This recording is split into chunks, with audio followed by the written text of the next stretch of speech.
Coming of Age is coming up next. I'm your host, Emily Echeverria. First today, we're discussing some of the foundations for healthy aging, nutrition and exercise.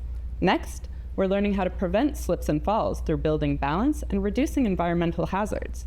Finally, we're heading back to school to hear how Healthy Schools Escambia is benefiting local students and their families. Stay with us. Coming of Age starts right now.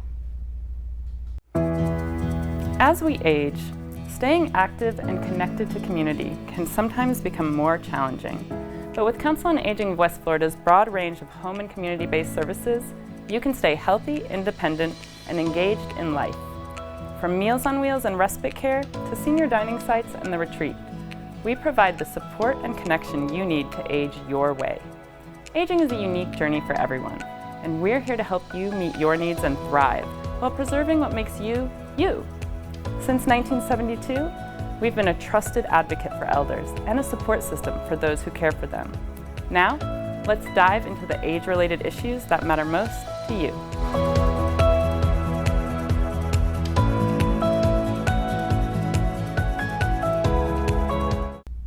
Getting healthier doesn't have to mean making dramatic changes overnight. Small, consistent improvements in nutrition and physical activity can have a significant impact on your overall health and quality of life. Today, we'll discuss with Dr. Ann Payne Johnson, a family medicine physician with Baptist Medical Group Primary Care Pine Forest Clinic, some common questions about getting started safely and building healthy habits that last. Thank you for joining me today. Thank you for having me. So first of all, where should patients start before beginning an exercise program? Definitely with their primary care physician, and just making sure that they're healthy enough and they don't have any restrictions, just because you don't want to just jump into an exercise program. Right. And what advice do you have about making nutritional changes? So I always start with looking at the patient's labs, and I usually recommend something between a Mediterranean diet or some type of low carb diet. But I always tell patients don't pick a specific diet if they can help it, because what happens is it becomes too restrictive. Yes, definitely know all about that. So do older adults need to see a dietitian to get started on that part of the journey? No, and honestly, dietitians a lot of times come up with calories and all this stuff.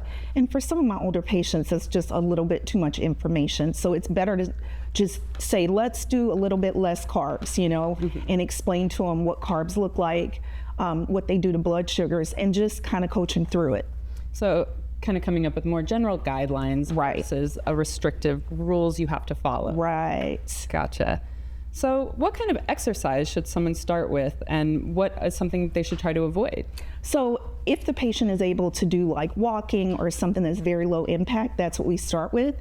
And I usually tell them, if you can walk a block today or to the end of your driveway, just add to it and do 2 blocks and 3 blocks and 4 blocks. And with the heat, I tell them go to Walmart, Target, the mall, something like that, so they just can get out there and they don't have to worry about the heat. Absolutely. That's something that stops a lot of people from getting outside and walking or running. What are some things that people should avoid maybe with exercise? So high impact, anything that is not made for their medical restrictions. So great example, I see a rheumatologist, and my primary was you should just get on a treadmill. And I said, well, I just had a knee injection. I should not be getting on a treadmill. Maybe I just need to, do some chair aerobics or something simple. Gotcha. Do you recommend a particular type of shoe for people that are starting an exercise program who are older adults? Yes, absolutely. And this is one of the biggest issues that I see, is the wrong shoe for the wrong exercise. So I typically tell people go to Dick's or Fleet Feet and just ask them for a gait analysis that tells them if they overpronate, meaning they turn their foot out this way, or underpronate, and that way they can get them in the right shoe. Keeping in mind arch support too. Absolutely. And I think people think that stuff like that is for, high endurance athletes, but it's really for everybody. Feet, yeah. Right. So what kind of physical activity do you recommend if someone has mobility issues? So there's chair aerobics, there's pool exercises they can do. So really there's something for everyone. You just have to figure out what the patient needs. Absolutely. And can you recommend a diet that most patients could start with? Mediterranean. And what does that entail? So it's really about adding things like more fatty fish, so salmon, mackerel, and trout specifically, and then doing more beans for fiber. And so a lot of people, if they don't know how to cook beans, I find them going to a can. Mm-hmm. So I'm like, no, we're going to teach you how to use a crock pot, or we'll teach you how to use something else, but definitely starting from scratch. Yeah. And with something like beans, where it is something you can just throw it all in a crock pot. What are some other things that people could maybe add to their diet or omit that would be important guidelines? So fattier meats. So like, let's say if you're eating a steak, take the fat from the outside, or like if you're grilling or doing anything, you take the fat cap off. Using leaner meats, and definitely adding more seafood. And you mentioned lower carb diets, and a lot of people do see that as very restrictive, but what are kind of the difference between the carbs that people consider better for you and the ones that are worse for you? So what I have is this handout, and I'm like, these are the starchy carbs and these are the non-starchy carbs, and let's move away from starchy carbs and don't load them together. Mm-hmm. So a lot of times, you look at beans and rice. I'm from New Orleans, we eat a ton of beans and rice. Maybe you don't have as much, and keto is very restrictive because it keeps it under 20 grams. And so most of the Mediterranean diets and stuff like that, they're about 60. So it gives you a lot more leeway. Oh, yeah. What else about exercise? What are some lower impact exercises that might be good places for older adults to look? So the treadmill without incline, or a stationary bike. But, aerobic activity is minimum of 20 minutes. So really just getting in there and building your endurance and continue to exercise. And you mentioned some ways that people can get some walking in during these hot months when it's just so awful outside. Mm-hmm. What are some other kind of modifications people can make that are older adults or have mobility issues to make that exercise routine work for them? Mm-hmm. They can do chair aerobics. And thank goodness when COVID hit, there are all these aerobics instructors teaching people how to do things at home. So there's a ton, if you Google mobility restriction exercises, that put their exercises out there. Yeah, you can get on YouTube, you can find that aerobics class that works for you and just move along with it. Yep. Absolutely. Anything else you want to add about exercise and nutrition? I know it's something starting later in life, it might be hard to make those changes. What would you say to patients who need to start that journey? I always say you have to start somewhere because it's never too late. I mean, I have patients in the 70s, 80s, even 90 that actually have just started exercising. Awesome. Yeah, it's never too late to start with this and improve your health. And as I know from every other segment I've had, this is the basics that reduces the risk for kind of all those other things. Absolutely. And for women, it's really important to prevent osteoporosis by building some muscles. So they're... Absolutely. Well, thank you so much for... All right, thank you. Don't go yet. Okay. Stay tuned. We've got tips to prevent dangerous falls next.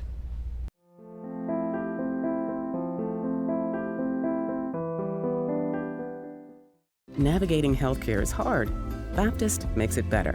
With convenient locations, easy scheduling, and skilled, compassionate doctors, all when you need us most.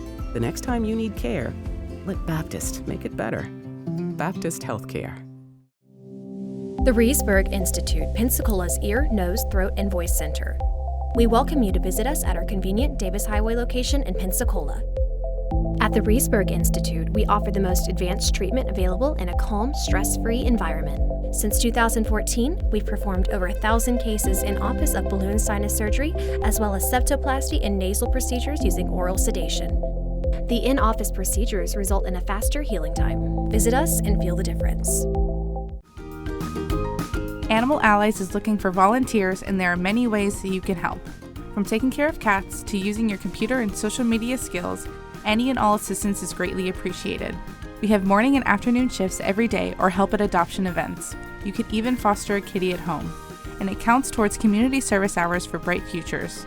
Find Animal Allies Florida on Facebook and Instagram, or go to aaflorida.org/volunteer. Keeping your family healthy can be complicated. Baptist makes it better with trusted primary care doctors for the whole family and trusted specialists at convenient locations throughout the region ready to care for you. All when you need us most. Let Baptist make it better. Baptist Healthcare.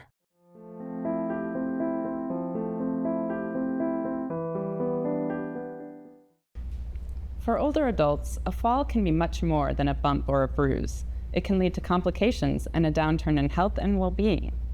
Falling is not a normal part of aging, and preventative measures can make a huge difference in reducing the risk. Today, we welcome Juanita Fleming, MD, of Ochsner Novant Health 65 Plus to tell us more. Thank you for joining us today. Thank you. So first of all, tell us about Ochsner Novant Health 65 Plus. Yes, well, we have 2 primary care clinics here in Pensacola. One is located on 9 Mile and one is located in the Bellevue area. We offer primary care to patients aged 65 years of age and older. And we offer longer office visits, so we get to get more time with the patient. We have smaller patient panels, so usually we can see them back pretty soon if we need to, or accommodate same day or next day appointments if needed. And we offer a team-based approach. So in addition to having your physician or your clinician, you also have nurses, medical assistants, referral specialists, front desk staff, community engagement specialists. You have a whole team that's working with our patients to help them meet their healthcare goals. Awesome. So each year, about 1 in 4 older adults over the age of 65 fall, and many people do assume that this is just kind of a normal part of aging. Why is fall prevention so important to the senior community? Well, yes. So according to the Centers for Disease Control, falls are the leading cause of injury in people that are age 65 years of age and older. A lot of times it can be preventable, and that's important because falls can lead to injury, such as compression fractures in the spine that can be very painful, hip fractures, which can be hard to recover from or can take a while to recover. So definitely trying to prevent them is key. And what are some common hazards in the home that aging adults may not be aware of that are a fall risk? So a lot of things come into play with that.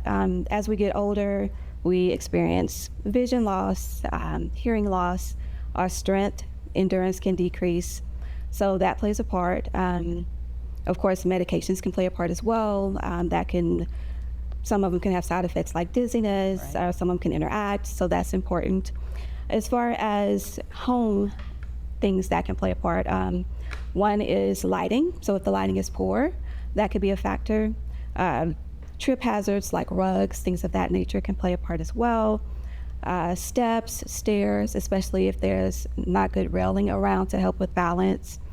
A high bed, so trying to get on and off of that can be a factor. So those are some things that can play a part. Yeah, and those are some things maybe you don't think about, like if your rug doesn't have a slip mat under it, that kind of thing. Mm-hmm. So how can people keep or build strength to help prevent falls? So definitely trying to stay or trying to get more physically active. So some things that come to mind would be like yoga, Tai Chi, helps with core strength and balance. Also chair aerobics, chair exercises, that can be an option as well. So those are some common things that can help to build strength. Absolutely. How about regular checkups with the doctor? How can that help with fall prevention? So that's very important because that's a good time to go over different medical conditions that can contribute to falls. For instance, if someone is diabetic, they might develop neuropathy and that can affect it. If someone has different types of arthritis, then that can cause more pain and make one more prone to falls. That's a good time to review medications, so bringing your bottles to your medication visits so that your doctor can review all that with you and assess your risk. And making sure you're getting screening exams, like getting your vision checked, getting your hearing checked and all that. Just trying to stay on top of things. Absolutely. So you mentioned a few things, but how can people decrease fall risks in the home? So making sure there is adequate lighting, trying to minimize clutter, minimizing trip hazards like rugs, things of that nature. If you're not sure where to start, then sometimes getting like an occupational or physical therapy assessment of the home, and they can help you evaluate the home, make sure it's safe for you. So what about the type of shoes that someone is wearing? Can that factor into this? That can definitely play a part.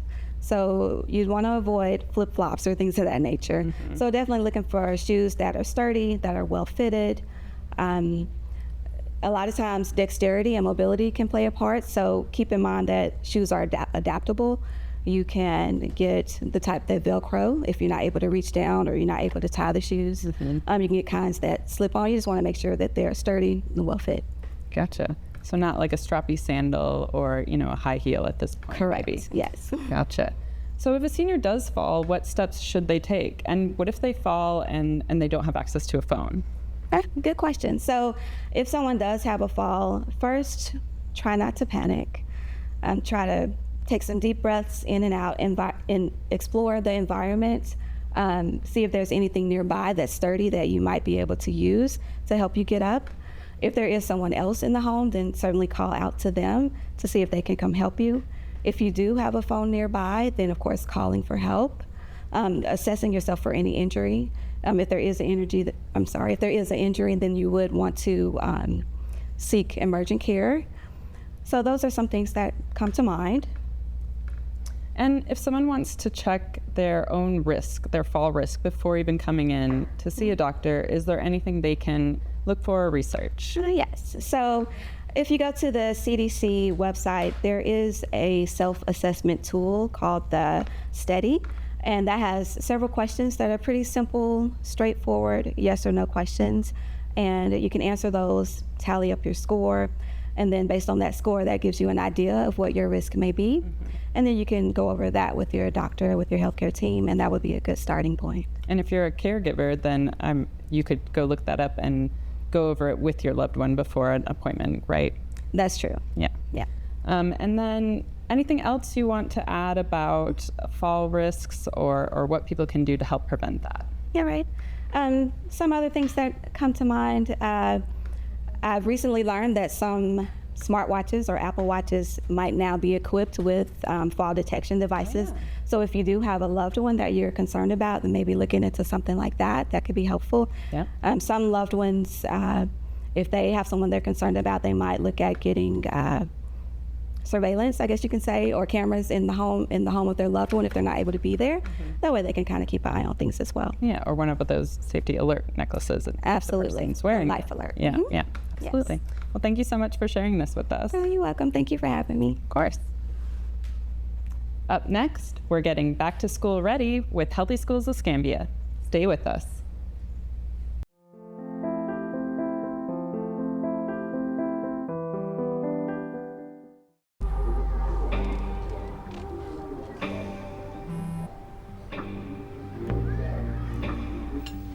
I don't know why you're so sad. You've got a roof over your head.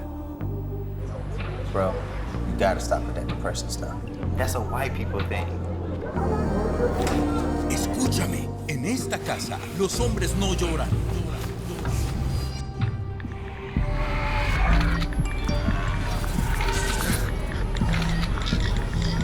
You all right? It just feels like it's coming from everywhere. Do you want to talk about it? Thanks for hearing me out, bro. Appreciate it. You can talk to me if you're feeling sad. Whenever you need to talk, I'm here, okay?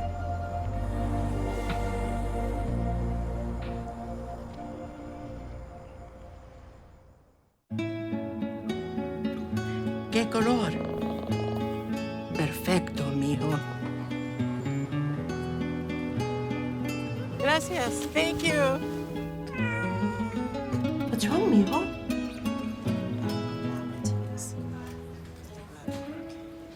Donating to a pet's medical care is one of the many ways you can help families in your community. Pets and people belong together. Learn more at petsandpeopletogether.org.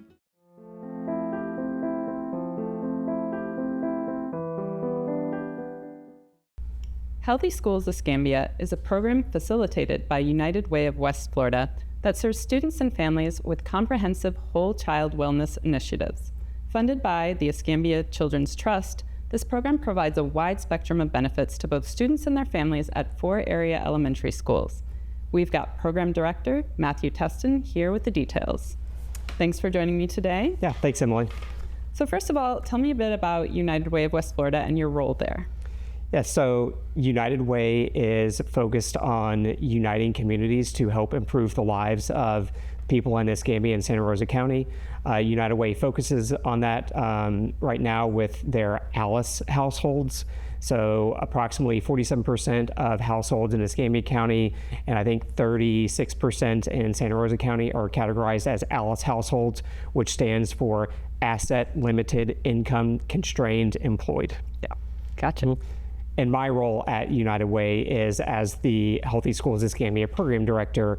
And you mentioned that we're in 4 schools. So this coming year, we're actually going to be in 6 elementary schools in Escambia County. So that's exciting news. Awesome. So it's growing every year. Yes, correct. Because it started at 2, then went to 4. Yes, and now we're going to be in 6. Wonderful. So what is the Healthy Schools Escambia program and what are its goals? Yes, so we mentioned we're going to be in 6 elementary schools in Escambia County. So we focus on bringing health resources into the schools and focus on things like physical activity, healthy nutrition, mental health, wellness for the students and the teachers and the faculty in the school. Wonderful. And how does Healthy Schools Escambia address the physical and mental health aspects of the program?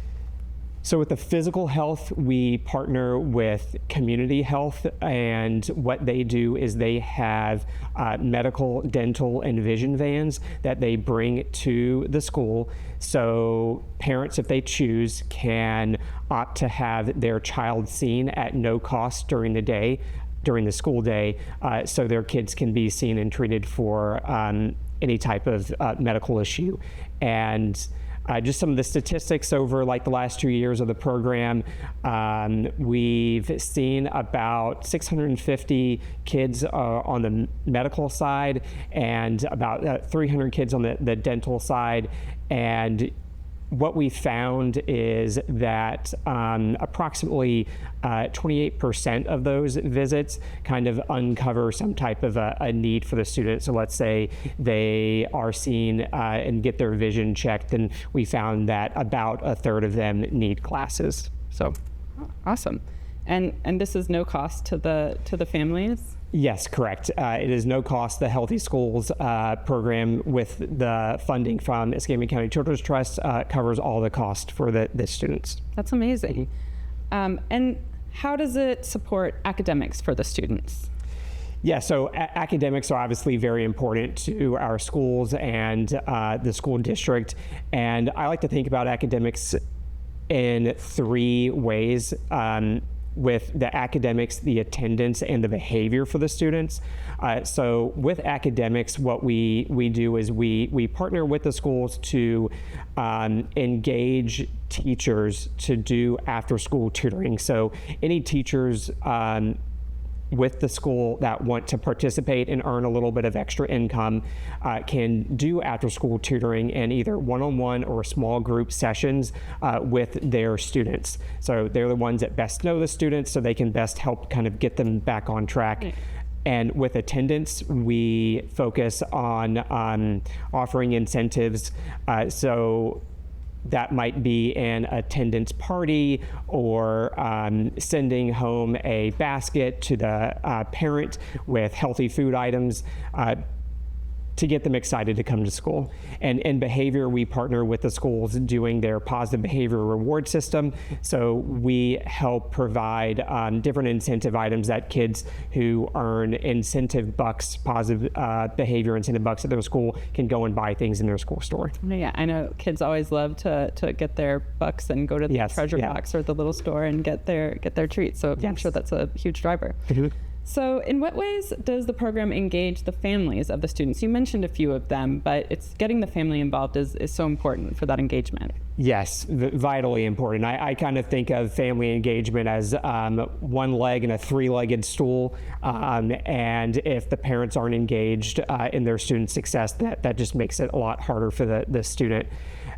And so what we do, we understand that parents are busy and they don't have a lot of time. So with Healthy Schools, we work with the school on their existing parent engagement strategy and opportunity, but then we may come in and provide a meal during that event. So the parent doesn't have to then go to the school event and then cook a meal for their kids, or we also help provide transportation at no cost if transportation is a barrier for getting the parent to the school, and then also work with our program partners to do different activities where we can kind of showcase the kids and the students' talent at the school. We know kids and parents like to come out and really see their students shine. So yeah, so you really work with the schools to kind of tailor the approaches that are building on what they have in place already. Yes. Gotcha. So what are some of the biggest challenges that you see facing the families that are benefiting from this program, and how does it meet those challenges? Yes, so time, money, availability. I know at the beginning I talked a little bit about the Alice households in Escambia and Santa Rosa County, and schools get out at like 1:30, elementary schools do, which is like right in the middle of the day. So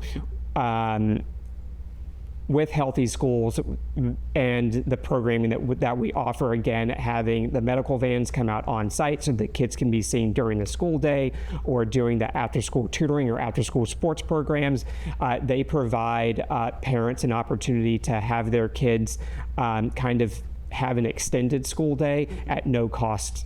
So that's awesome, and it just increases the access, like just bringing it straight to them and taking care of those hours when you're still at work, your kid's at school. Yes. Needs to be picked up. And removing those barriers. Absolutely. One last thing I wanted to bring up, of course, is our foster grandparent program. These are our AmeriCorps seniors volunteers that volunteer in schools, helping kids that need a little extra help, a little extra love. And that is part of this program as well. So we love to see that intergenerational interaction, and we are always looking for more foster grandparent volunteers. So older adults that are interested in getting involved can reach out to us. Yeah, our foster grandparent program in partnership with the Council on Aging is a really good success with the Healthy Schools initiative, and we know personally that our students and children in the school really love it when their foster grandparent comes and they get that mentorship. Absolutely. Well, thank you so much for telling us more about these programs. Yeah, thank you, Emily. And thank you for watching. Until next time, enjoy life. You've earned it.